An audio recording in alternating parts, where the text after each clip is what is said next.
In the Scottish Highlands, near Loch Ness, there's a mythical creature. But it's not a monster. It's a mutant. And her name is Jo Cameron, a 72-year-old retiree with a rare genetic mutation that makes her impervious to pain. There are many ways people who don't feel pain for various reasons. Mine has nothing to do with nerve endings or nerves. In fact, I'm very, very ticklish. So I've got all the feelings, but I don't get pain.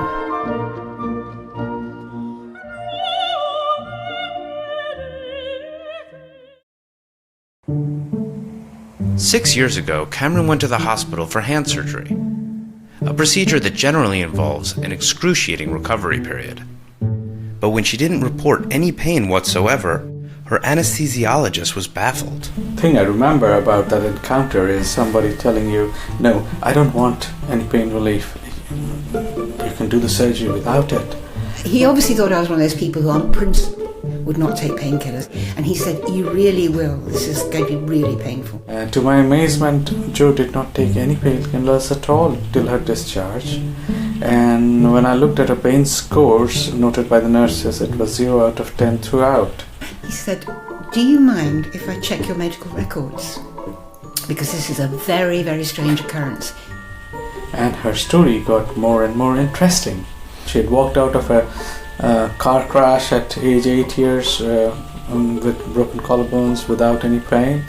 She had a hip surgery the year before, and she didn't need any painkillers after the surgery. So that's when I got convinced that here's somebody who is genuine, does not feel pain, and needs to be investigated further.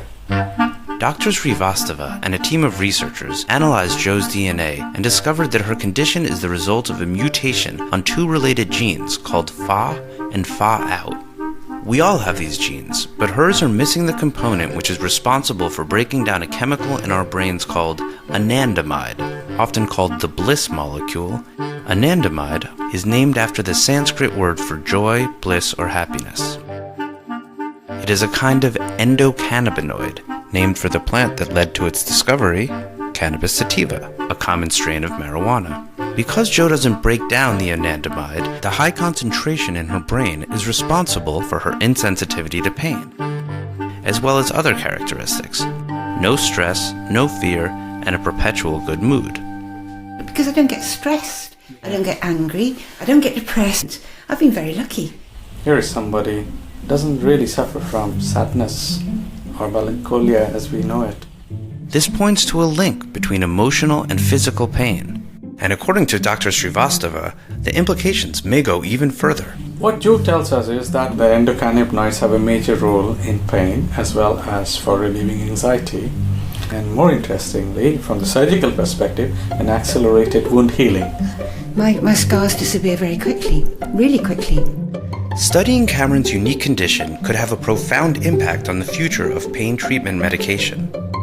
And while her happy, pain-free existence seems enviable, there are downsides as well. There have been stories of young people who haven't felt pain, and they do something and they die. It's not so much now because my family watch me, and I've got Jim who's brilliant. I see my role as to look after Jo. But particularly now that I know the situation. But it's nothing compared to how well she's looked after me. In the Highlands of Scotland, near Loch Ness, there lives a mutant superhero with the potential to heal humanity's pain.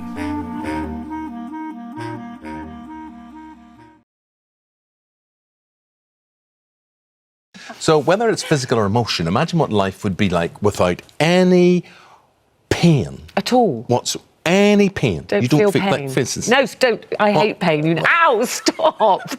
Stop it. Okay. Well, our first guest, Jo Cameron, she is an amazing woman. She's like something from the X-Men. Yes, that's like it. a superpower. X-Men, yeah. She's the only person in the world with this condition. Means that she doesn't feel childbirth, surgery. She's even broken limbs, which we'll talk about, which didn't cause you any... No?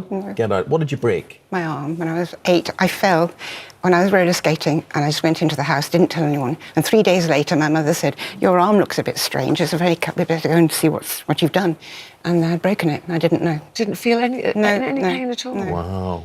The thing I find, Dr. Zoe's here, of course, which we'll get the medical side of this. But the thing I find extraordinary, Jo, is that you weren't diagnosed until you were in your 60s. No, because I am what I am, and nobody takes any notice of someone with no pain. Yes. And I didn't think, I just thought, oh, maybe I was extremely healthy.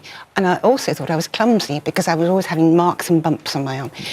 But as a child, you don't look at a child who's crying thinking, I'd like to have pain like that. You might look and say, I'd like to have a bike like that. But you don't envy nobody. And so you are what you are. No one questioned it. I didn't question it. And did people think, like your parents and teachers, everyone think you were just a tough kid? If you fell over and grazed your knee, you were one of those kids that just got up and carried on? Well, my mother was very matter-of-fact, loving, but matter-of-fact anyway. Yeah. But also, my father died 30 years ago, so we can't check this. But looking back, I think maybe he was the same as me, because everyone said as a child, you're just like your dad, disposition like my dad, you're happy and blah, blah, blah. And I think maybe that's where it came from.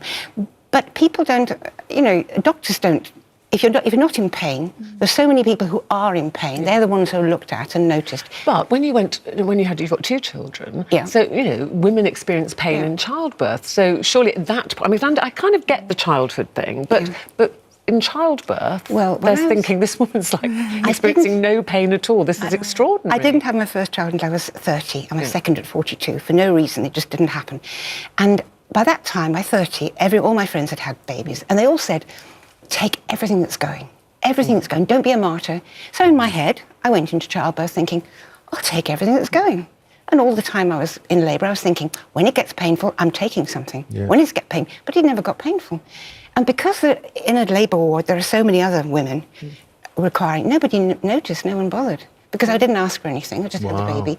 And to me, it was normal. But in my head, and the second child, but it didn't dawn on me when I had the first child that it was abnormal. And I went in for the second time thinking, when it's painful, I'm not a martyr. You just thought you were lucky first time. Yeah. No, but because you're so abnormal, medical science is fascinated with you. I mean, they do. Will you be taken off to an X-Men house? 6 years they've been experimenting on me. Have they? Right. Yeah, why would her condition be of such interest then? Yeah, I mean, Jo's condition is absolutely fascinating because mostly for scientists, they're interested because it means that it opens up a whole new journey of exploring pain medication. So particularly around post-operative pain, people who have chronic pain, and also anxiety and depression because you're immune from those as well. No fear, no stress. So this is all something to do with the FAR gene, and it's a mutation of that. So how can you explain that to simple people like myself? So, we all have lots of genes, and when something goes wrong with the gene, we tend to think of it as a bad thing because that means things don't function as they should. And with Jo, that is the case. There are 2 separate genes that are both not functioning quite as they should. So basically it means that they're not able to produce proteins in the right way. The proteins like your pain produce. receptors or something? So they affect the pain receptors. So in Jo's case, her nerves are fine. So when we put our hands in this water, she'll feel the cold. But in order for your brain to register pain, it has to travel through the nerves and almost through several gates. And in us, the gates are open and closed, mostly open, but they can be closed. In Jo, those gates are closed the whole time. They're never open. And that's because the genes make proteins that keep those gates closed. You see, Ruth has this condition in complete reverse. It has to be said. Literally, if you touch me, I go, ow! Yes. Ow! Stop it! Just saying. I mean, it's in reverse. Now, my producer, nothing to do with me, and nobody was hurt in the making of this programme, I should have to say.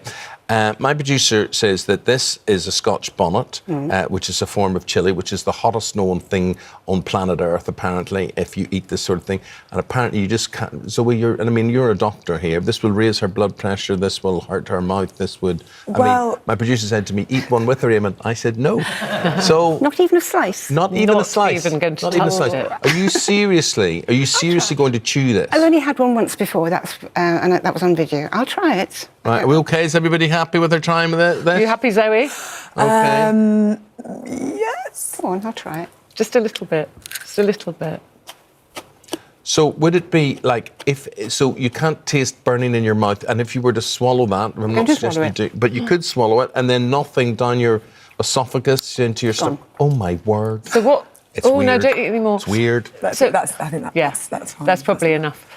So what are you feeling? It was literally warm. we would be on fire now. I would feel ill. It's probably. warm. I have a nice a nice glowing, warm feeling in my mouth. That's it. But is this could be dangerous though, Zoe, because I presume most we feel Absolutely. pain to keep us safe. That, Yes, you know, that's why you're feeling, Stop because it's it just to now, keep you that's- safe. There are many. Just saying. Absolutely, and I think if you think of our ancestors, then not feeling pain and not feeling fear would have been very dangerous. Yes. You know, they wouldn't Yes. survive. Whereas in today's world, actually, it is kind of a superpower, not feeling pain, but doesn't come without its dangers. So, you know, you've injured yourself Oh, several yes, times. many haven't you? times. What kind of things do you do? Well, I was just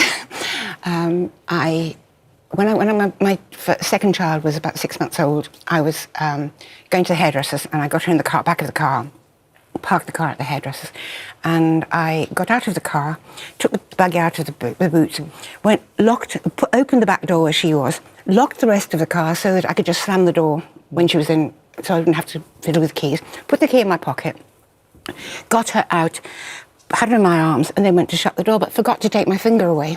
And I slammed the door, and my finger, you can see the dents, my fingernail inside the door. So I stood in the car park, and I was saying, excuse me. But it didn't hurt. No, but I couldn't get my hand out. I got charged. Could you get the keys out of my pocket, please? Because my finger's caught in here. You know what you need? You need some iced water to cool that down. So what we've got 4 big tubs of iced water Very here in cold front of us. iced water. Very, very cold. As you can see, there's loads of iced things in here. And the idea is we've got a commercial break coming up, and we're seeing how long each one of us can put our hands in this I bet water. you give up first. Probably. So here we are. We've got a clock on the screen, and everybody ready to dip. Here we go. Both hands. Yeah. Oh, Both stuff hands. that. What's the... Why? Come on, Eamon. No, this is... So this I don't feels- see it's the point of that. uncomfortable, What's the isn't it? point? That's I don't painful. either. So Can Joe, you- can you Joe, how feel- does that feel to you? Just cold? Nothing, just cold. Oh, The ends of my fingers are Seriously? hurting now. yes. They're hurting now. No, it's just cold. Oh, Zoe, she's a gladiator. I'm I mean, I will I'm tolerate not joking. it. Do I look? It doesn't. It's uncomfortable though. Doesn't but for me. I'm So very wait, there's bits of you going blue. No, mine feels like it's burning. There is like no, ice seriously. burn. Okay. So Do you close not up feel camera the- here. No. There's Stop. bits of Zoe that are going blue here. Look at her fingernails. They've one by gone one. completely blue. It's incredible. It's incredible. But you're okay? Right, okay. Well, tell you what, let's take a break and see if anything's fallen off right after this. I'm out. Okay? It's me and you, Joe. I should say to you, one of our guests here is a former gladiator and not a doctor, which is true. And the other is just Jo Cameron, who's 71 years of age, and she's from Inverness, and she doesn't feel pain, and her hands have been in iced water for 6 or so minutes. And what do you feel? Cold. Cold. Just cold. Just cold. So you feel a bit cold. Oh, it feels cold. I Right, feel- so what do you, Zoe, feel? I feel like my hand is stuck in a load of shards of glass. It's freezing cold and very, very painful. But you reckon you can do that simply because you have the mentality of a gladiator? No, seriously, competitive. Just very stubborn. Yes, yeah. But eventually your hand would turn blue and fall off. Well, I think actually, to be honest, I think the water would warm up before that would happen. I think Is that right? This is actually it's a safe We're test for pain tolerance. Well, I stuck my hand in there for, warming I the- reckon, 2 seconds and my fingers are still You're cold. such a baby with pain. I'm not such a baby. Why am I? I lasted this about a morning, don't minute pay and a me half. enough money to get frostbite. But interesting. So Joe's just saying it's a bit cold, but it's very unbelievable. uncomfortable It's very, for you. In fact, it was more uncomfortable. Now it's gone gets quite easier. numb, so it's Yeah. got a little bit well, easier. Well, I think we health and should let safety. you Get it out. let you out. There's Get it out. a towel to dry off. But listen, oh my goodness me, that feels. Oh, that's so cold. Gosh.